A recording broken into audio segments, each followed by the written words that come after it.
हे रामचंद्र कह गए सिया से, ऐसा कलयुग आएगा, हंस चुगेगा दाना तुनका, कौआ मोती खाएगा। ओह, सोशल मीडिया पर जैन समाज के सबसे नहीं, आज लोकप्रिय नहीं बोल रहे। लोकप्रिय तब होता है जब जनमानस तक आवाज़ पहुंचती है, संतों का अनुरोध होता है और श्रावक भी इस बात में उठते हैं, तब लोकप्रिय मानेंगे आपको। आज आपसे सादर जयंत करते हैं आज की शुरुआत। बड़ा पावन दिन है वैसे आज का। आज है कार्तिक, कृष्ण कार्तिक का महीना बहुत अच्छा माना जाता है। पर्वों का सरताज माना जाता है जैसे भाद्रपद का है। और कार्तिक कृष्ण का एकम का दिन हमारे अनंतनाथ तीर्थंकर जी का आज का है गर्भ कल्याणक। आज के दिन तो अयोध्या में अवतरित हुए थे। कहाँ से आए थे? अच्युत सुंदर से आए थे। आदि के दिन सर्व यशा जी के गर्भ में आए थे। कहाँ से आए थे? अच्युत सुंदर वाले पूर्व में जब धात की खंड के अरिष्टपुर के राजा पद्मव्रत थे, जब उन्होंने तीर्थंकर पद किया था। और पर आज के दिन जब वे आते हैं, आज से 6 माह पहले कुबेर रत्नों की बरसात राजमहल पर करना शुरू कर देते हैं। अयोध्या के राजमहल के ऊपर सुबह दोपहर शाम रात को 3.5 करोड़ रत्नों की अवरात 15 माह तक होती है।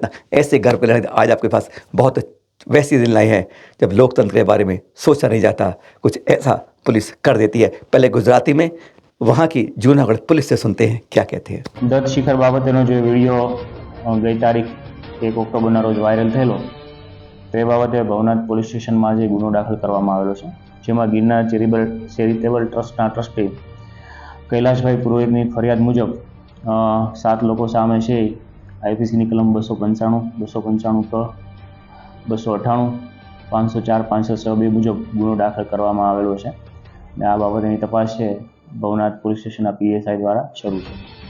આ ગુનામાં છે નંબર 1 પર છે સુધીર સોહનલાલ બજ અને આ સિવાય 9 શખ્સો વિરુદ્ધ છે ગુનો દાખલ કરવામાં આવેલો છે। गजब की बात है, अंधेर गर्दी की आज दिन और रात है कि जो उठाता है धारदार हथियार उस पर नहीं होती है एफआईआर। गजब गजब गजब। यह है अंधेरी नगरी चौपट राजा का एक मुसाम जो पहले कहते थे, आज देखिए खुल्लम खुल्ला जो हथियार उठाते हैं, वीडियो दिखाते हैं, सब कुछ दिखता है, लेकिन किसी की आंखों के आगे नहीं सुधरता है। आज पुलिस भी जैसे आंख बंद करके मौन हो जाती है जब इस तरह के दृश्य देखते हैं। एक बार वीडियो क्लिप देखेंगे जो साफ ये झलकाती है।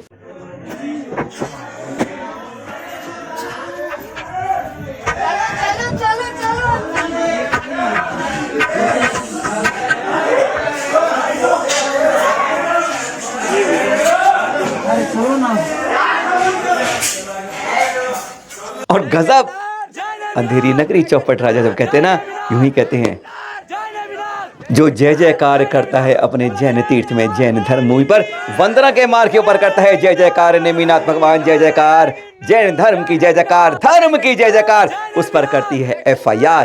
1 2 3 4, पुलिस कहती है 7। गजब की बात। सुन लीजिए एक बार फिर दोहराते हैं, जहां एफआईआर किस पर होती है? जो जय भगवान का नाम बोलना भी इस लोकतंत्र के अंदर अल्पसंख्यक समाज के लिए आज जय एफआईआर को बुलाने का जैसे आमंत्रण हो जाता है। ऐसी अंधेर गर्दी शायद आपने आज तक के इतिहास में नहीं देखी होगी। हम भी कहते हैं 8वीं सदी 9वीं सदी में कुछ ऐसा ही था। इतिहास बदला जा रहा है, तब भी राजा ऐसा ही था। आज लोकतंत्र में कुछ ऐसे ही हो रहा है। सुन लीजिए आप कि जयकारा कहाँ लगाया था और आवाज क्या थी और एफआईआर कैसे हो जाती है। सुनिए जरा। जय गन्नार, जय नेमिनाथ, जय गन्नार, जय नेमिनाथ, जय गन्नार, जय नेमिनाथ, जय गन्नार, जय नेमिनाथ। जय धर्म की जय, जय धर्म की जय, जय नेमिनाथ। खुल्लम खुल्ला कहा जाता था। अभी है कल के दृश्य देख रहे हैं शाम के। इस दबाव के चलते पुलिस कहती हम तो एफआईआर करके तैयार हो गए। इतना डरपोक हो जाती है हमारी शासन प्रशासन किसी के दबाव के अंदर। कहा गया ऊपर से दबाव आया था इसलिए एफआईआर करा गया था। कहा तो यह भी जा रहा है, इसकी जानकारी पूरी हम आपको कल देंगे कि क्या क्या कारण था, क्या था, वह सब बाद में बात। क्योंकि कल यह एक बैठक करी गई। जान भी देंगे जान भी लेंगे, स्पष्ट कह दिया गया। गुजराती में है ये पूरी, लेकिन आपको एक झलक दिखाएंगे उसकी। पर हाँ, एक बात और, इससे पहले वहाँ के जो मठाधीश है ना, उन्होंने भी कहा था कि किस्मत समझो कि तीसरी टोंक तक जिंदा आ जाते हो, नहीं तो हम तो कार्यक्रम करने में ऐसी धमकी भरी स्पीच खूब होती हैं। पर सुनिए, कल की मीटिंग का एक झलक सुनाते हैं, पूरी बात एक्सरे बाद में बताते हैं। सुनिए जरा। महाराष्ट्र के सभी दत्त भक्त गिरनार से जुड़े हैं। गरीबू साहब के साथ हम रहेंगे, जान भी देंगे, जान भी लेंगे। गिरनार हमारा है और हमारा ही रहेगा।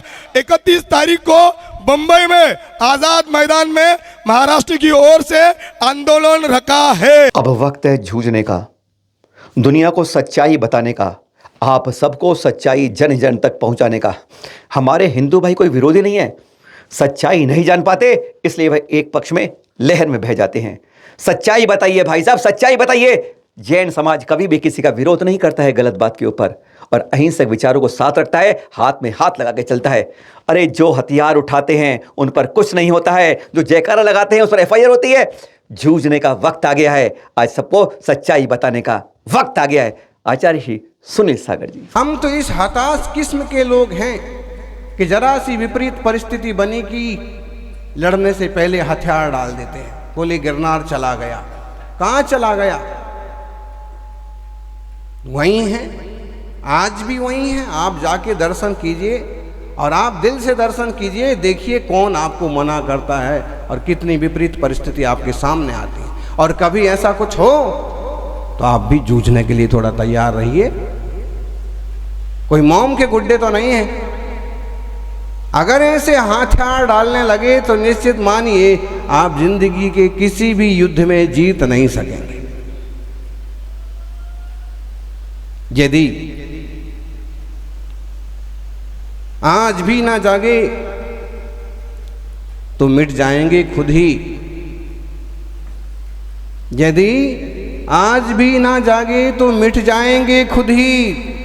दास्ता तक भी ना होगी हमारी दास्तानों में। ना जागेंगे तो परिणाम क्या होगा? तलवार के बाद भी धमकियां खत्म नहीं हुई हैं, और वह जो पहले चालू था वही अब भी हुआ। अभी 25 अक्टूबर को ही पुष्पांजलि एनक्लेव दिल्ली से राजेश जैन जी गए।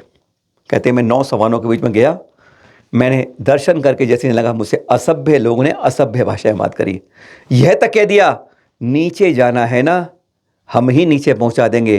पुलिस वाला भी कहता है नीचे चले जाओ। हैरानगी की बात है, सरकारी महकमे के बाद जो पुलिस वाला सुरक्षा के लिए खड़ा गया है वह भी उनके साथ मिलकर सुर में सुर मिलाता है। यह उनकी मुख से सुन लीजिए, हैरान हो जाएंगे क्या हो रहा है आज भी जैन समाज के साथ भी। 25/10/2023 को श्री गिरनार जी तीर्थ की 5वीं टोंक पर दर्शन करने हेतु गया था।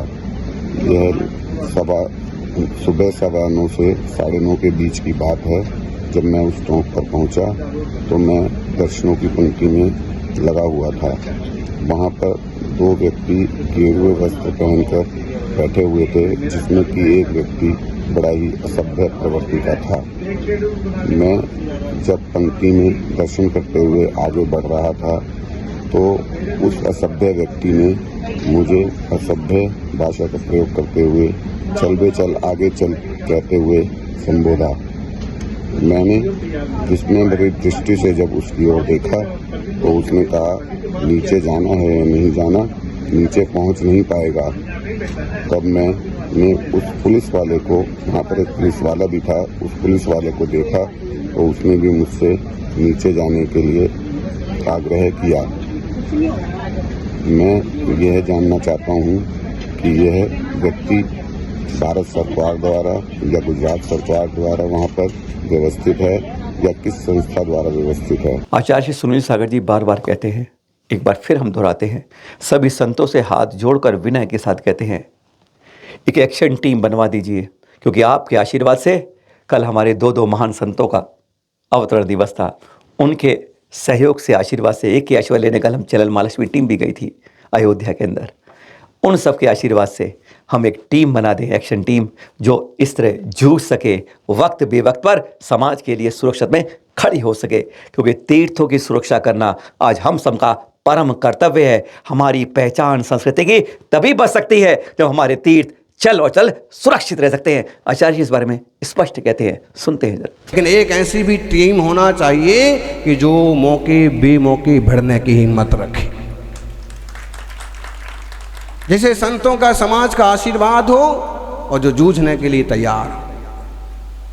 आप कहोगे एक तरफ तो आप शांति, समता, वेद विज्ञान, पूर्ण मौन की बात सिखाते हैं, दूसरी तरफ दूसरी तरफ गिरनार की बात है, तीर्थों की बात है। जिन तीर्थों के साथ समाज जीवंत होता है, जिन तीर्थों के कारण से समाज की पहचान होती है, वो ही ना रहेंगे तो अगले 2-4 साल बाद आप अपनी पीढ़ियों को क्या बताएंगे?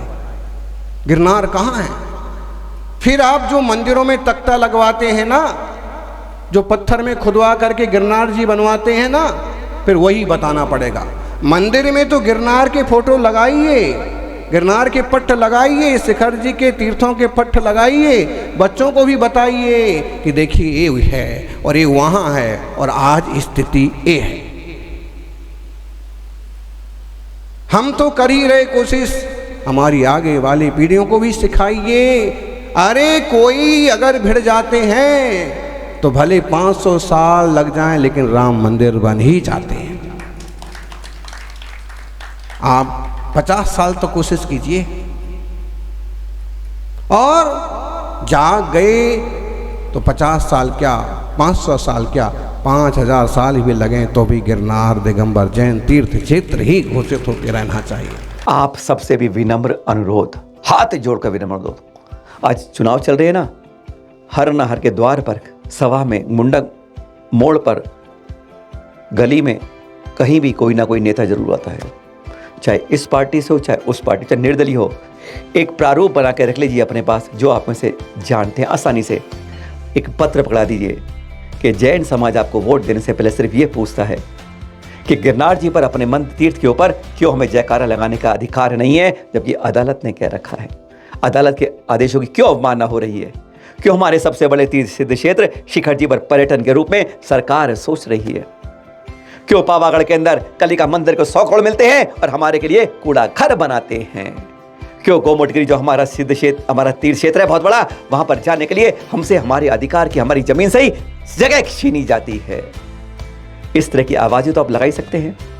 इंदौर में क्यों ऐसे होता है हमारे साथ, उज्जैन में क्यों हमारे साथ होता है, गुजराव में हमारे क्यों होता है? इस तरह के एक प्रारूप बनाइए, उसकी 10 वाला लेटर जो भी आता है नेता, उसके हाथ में पहुंचाइए, क्योंकि जब इस समय वो आपकी जरूर सुनते हैं, कुछ करें ना करें, पर यह बात उनके दिल में उतर जाती है, हाँ जैनों से अन्याय हो रहा है, मैं आऊँगा तो इनकी बात सुनूंगा, अगर विपक्ष में रहूँगा तो भी सुनूंगा। यही मौका होता है। और कहते हैं जब लोहा गर्म होता है, चोट तभी करनी चाहिए, आवाज़ उठानी होगी, तीर्थों को बचाने के लिए संकल्प करना होगा, हम सबको मिलकर आहुति के लिए तैयार रहना होगा। सादर जय जनीत।